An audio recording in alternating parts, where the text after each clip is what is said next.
অঞ্জনা। সবাই কেমন আছেন? আশা করি সবাই ভালো আছেন আর আমিও খুব ভালো আছি। তো সকালবেলায় একটা জায়গায় বেরোবো, তো তার আগে আমি স্নান করে এই যে রান্নাটা কমপ্লিট করছি, তো রান্না করেই বেরোবো। তো একটা রান্না হয়ে গেছে, এখানে মাছের মানে তেলাপিয়া মাছ আর কাঁচকলা দিয়ে একটা তরকারি করেছি, এখানে কয়েকটা মাছ ভাজাও আছে, ভাতও হয়ে গেছে, আর একটা জিনিস রান্না করতে আছে। তো এর মধ্যে আছে একটা ঘন্ট, তো এটা করেই একটুখানি বেরাবো। তো চলুন রান্নাটা করে নিই। এখন এই যে স্টেশনে চলে এসেছি, ট্রেনে উঠবো, তার আগে আমার বর আমাকে দুটো চকলেট কিনে দিল, আর সেই চকলেট খেতে খেতেই কিন্তু মশলন্দপুরে নেমে পড়েছি ট্রেন থেকে। আর এই ট্রেনটা করেই আমরা এসেছিলাম।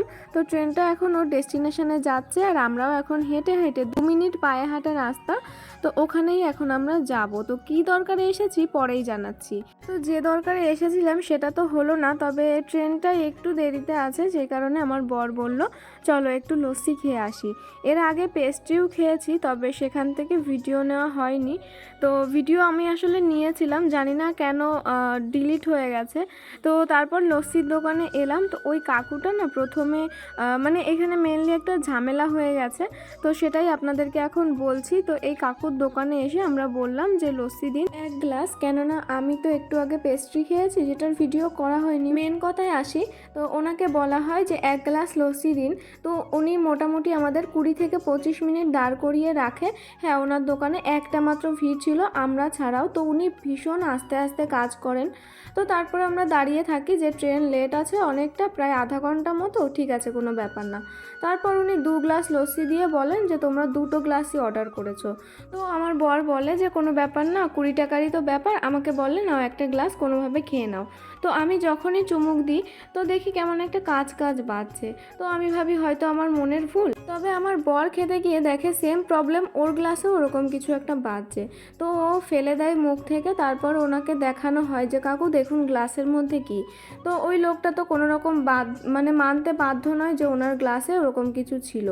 তো তারপর উনি আমাদেরকে ভুল প্রমাণ করার জন্য আরও একটা গ্লাস বানিয়ে দেয়, সেটার মধ্যেও অবিকল ওরকম কাজ। তো অনেক লোকজনও জড়ো হয়ে যায় তারপর। তো আর এই ভিডিওটা না আমি লুকিয়ে লুকিয়ে করেছিলাম, কেননা দোকানদার লোকটা কোনো রকমভাবে বলতে মানে মানতে বাধ্য নয় যে ওনার ওই লস্যির গ্লাসে ওরকম কাঁচ ছিল, তবে উনি নিজের চোখেই কিন্তু দেখেছেন যে কাঁচ আছে। তো যাই হোক, তারপর আমরা পেমেন্ট করে হাবড়ায় হাবড়ার এই ফেমাস দিদির দোকান থেকে চিলি চিকেন আর ফ্রাইড রাইস খাই, খেতে বেশ ভালোই ছিল, 100-এ 70%।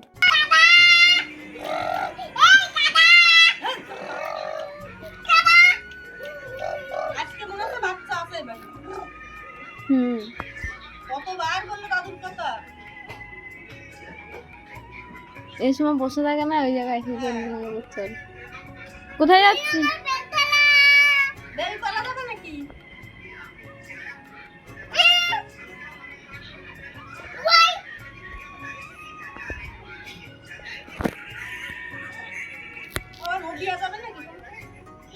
আর আজকে মশলন্দপুরে যাওয়ার মেন কারণই ছিল আমার বরের জন্য কিছু শপিং করা। আর এই কালো প্যাকেটটাতে আমার একটা জিনিস আছে, মানে আমার সাজগোজের জিনিস, আর আরও কিছু কিনে দিয়েছে আমার বর। তবে তার আগে আমার বরের জন্য যে শার্টটা কেনা হয়েছে সেটা দেখাই। আমার না হোয়াইট কালার বেশ ভালো লাগে, আর আমার বরকে পরলেও আমার বেশ ভালো লাগে। মানে ও না বিয়ের আগে শুধু কালারিং জিনিস পরতো, তবে আমার হোয়াইট কালারের প্রতি একটা অন্যরকম ভালোবাসা আছে বলতে পারেন। তো ওই হোয়াইট কালারের শার্টটা আনা হয়েছে, যেটার মধ্যে পাতা পাতা একটা দেওয়া আছে। আর আমাকে আমার বর এই 3টে ক্লিপ কিনে দিল একই রকম, আর একটা নেল পলিশ। তো এইগুলো কেনাকাটা হয়েছে, আর মেন যেগুলো কিনতে গেছিলাম সেগুলো তো পাইনি।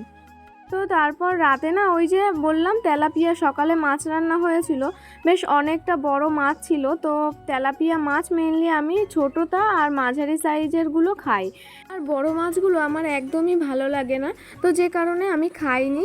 দুপুরবেলাটায়ও আমরা ওই বেরোনোর সময়টা কি আরেকটা রান্না হয়েছিল, মানে আমিই করেছিলাম, তো সেটা খেয়ে বেরিয়ে গেছিলাম। আর মশলন্দপুর থেকে ফেরার সময় হাবড়া নেমেছিলাম, তো হাবড়া প্ল্যাটফর্ম থেকে ওই যে ফেমাস দিদির ফ্রাইড রাইস আর চিলি চিকেন খেয়ে এসেছিলাম, ওটা মোটামুটি 4:30 নাগাদ খেয়ে এসেছিলাম। তো তাই রাতে যখন রান্না হয়েছে তখন না আমাদের একদমই খিদে পায়নি, আর তাই বলেছি যে আমরা খাবো না, মানে আমি আর আমার বর। তো রাতে যখন 10:30 বাজে তখন আমার বর বলে আমার খুব খিদে পেয়েছে, ও নাকি বিরিয়ানি খাবে। আর আমাদের তো যাওয়ার টাইম চলেই এসেছে, তাই না? আর দিন থাকবো, তারপরেই তো রাজস্থানে চলে যাব। আর এই কটা দিনই আমার বরের এই আবদারটুকু মানতে তো আমাকে হবেই, তাই না? আর বিরিয়ানি খেতে যেহেতু আমিও ভালোবাসি, তাই আর না করতে পারলাম না। তারপর ও 1 প্লেট বিরিয়ানি নিয়ে এলো, যেটা দিয়ে আমাদের দুজনের খুব ভালোভাবে হয়ে যাবে। তো ছোট্টুকেও বলা হয়েছিল, তবে ছোট্টু বলল যে ও খাবে না, ওর পেট ভরা আছে, যেহেতু ও রাতের ডিনারটা করেই নিয়েছে। তো এই যে এখন আমি বসে পড়েছি, ফার্স্টে আমি একটু 1 বাইট খেয়ে নিলাম, তারপর আমার বরকেও কিন্তু খাইয়ে দিব। যেহেতু ও আমাকে ভিডিও করে দিচ্ছিল, তাই ফার্স্টে আমিই খেয়ে নিচ্ছিলাম। তো ও জিজ্ঞাসা করছে যে কেমন হয়েছে, তো আমি বললাম যে আমাদের গুমার হাজি বিরিয়ানির কোনো কথা হবে না, মানে জাস্ট ওয়াও, দাদা বৌদি ফেল হয়ে যাবে এর কাছে। তবে আমি দাদা বৌদিতে এখনও গিয়ে খাইনি, তবে রিভিউতে যা যা শুনেছি, কখনো কখনো কেউ বলে খুব ভালো হয়েছে, আবার অনেক রিভিউই এমন আসে যে নামেই দাদা বৌদি বিরিয়ানি, অতটাও খেতে ভালো না। তো যে কারণে আমি এই কথাটা বললাম। আসলে আমাদের হাজির বিরিয়ানি সত্যিই অসাধারণ খেতে। এরপর চলে আসি পরের দিন সকালবেলায়। আসলে আজকে আমাদের একটা জায়গায় যাওয়ার কথা আছে, তো সেটা আমি বলেই ফেলি। আসলে আজকে হাবড়ায় যাব, আমার জ্যাঠার বাড়িতে নিমন্ত্রণ। আর যেহেতু কালকেই আমাদের ট্রেন, তো তাই আমরা যাওয়ার আগে আমার মা বাবা ভাই বোনের সাথে একটু দেখা করতে যাব বলে ওই বাড়িতে যাওয়া আর কি। তো নিমন্ত্রণ এসেছে আমার জ্যাঠার বাড়ির থেকে, তো সেই কারণে মামনির জন্য 2টো ব্লাউজ নিতে এসেছিলাম। আসলে মামনির নর্মাল যে রেড কালারের গ্লাস হাতা ব্লাউজগুলো হয় না সুতির, ওগুলোই পরে। তো ওগুলো নিতে এসে মামনির জন্য একটা নাইটি আর আমার জন্য একটা নাইটি পছন্দ হলো, সেটা নিয়ে পেমেন্ট করে চলে এলাম একটা পরোটার দোকানে। তো এই দোকানের পরোটা আমার বর প্রতিদিন খায় সকালবেলায়, তো ও বলে খুব টেস্ট খেতে। একদিন বাড়িতেও নিয়ে গেছিলো, খুব সুন্দর লেগেছিলো, তাই ও আজকে দোকানটাতে নিয়ে এলো আমায়। আর বাড়ি ফেরার পথে আপনাদেরকে দেখাচ্ছি আমাদের এইখানে দুর্গা মন্দিরটা। আসলে এখানে মন্দিরের মধ্যেই প্রতিমা গড়া হয়, তো আমাদের প্রতিমা কিন্তু অনেকটাই গড়া হয়ে গেছে। আর এরপরেই চক্ষুদান করবে। আর এইদিকে কিন্তু প্যান্ডেলও কমপ্লিট, মানে 30% প্যান্ডেল কমপ্লিট হয়ে গেছে। তো এটা দেখেই একটা পুজো পুজো আমেজ চলে এসেছে আমার মধ্যে। তবে যাই বলুন, আমি কিন্তু এবারও পুজোতে থাকতে পারবো না কলকাতাতে। এই যে চলে যাব 2 মাস পরই, তো আবার পুজো 2 মাসের মধ্যে এখানে আর আসা হবে না, মানে যাবে না আসা। মেনলি আমাদের কাজের জন্যই বাইরেটা থাকা। যদি এতই ঘুরে বেড়ায় তাহলে কাজটা কখন করবে আমার বর, আর টাকাই বা কবে ইনকাম করবে, তাই না?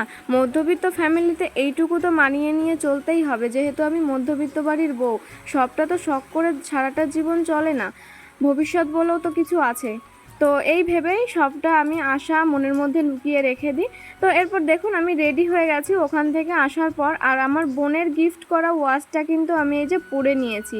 আর এটা পরলেই না হাতটা বেশ একটা ভরা ভরা লাগে, আমার তো বেশ ভালো লাগে ঘড়ি পরতে। ছোটোবেলা থেকে আমার মামা আমাকে এত ঘড়ি গিফট করেছে, না হলেও 15 থেকে 18টা ঘড়ি দিয়েছে আমার মামা, মানে আমার সেজো মামা। তো বাবাও কিনে দিয়েছে তার মধ্যে অনেক। তো ওই ঘড়িগুলো না আমার হাতে বেশি দিন যায় না, মানে আমি ঘড়ি এত পরেছি কি বলবো। এরপর ব্যাগ থেকে বের করে নিলাম আমার আংটিটা, মানে যে আংটিটা মা দিয়েছিল। আসলে কাল রাতে না আমি খুলে রেখেছিলাম, যদি ওটা হারিয়ে যায়। হালকা একটু ঢিলা আছে, বললামই তো আগের দিন। তো এরপর আমার চেনটাও পরে নিলাম।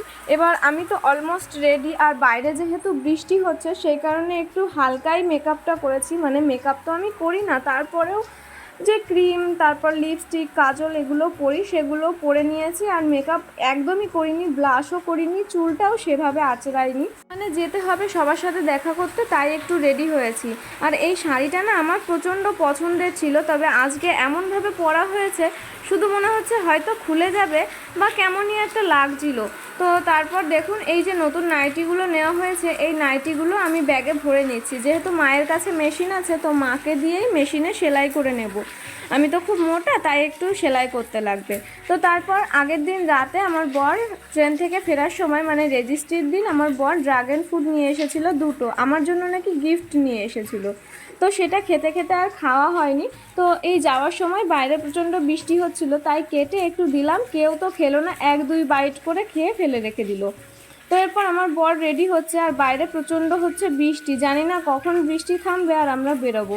তবে চলুন দেখি কখন বৃষ্টি থামে। দেখা হবে পরের আবার একটা ভিডিওতে, ততক্ষণ অবধি সবাই সুস্থ থাকবেন, ভালো থাকবেন।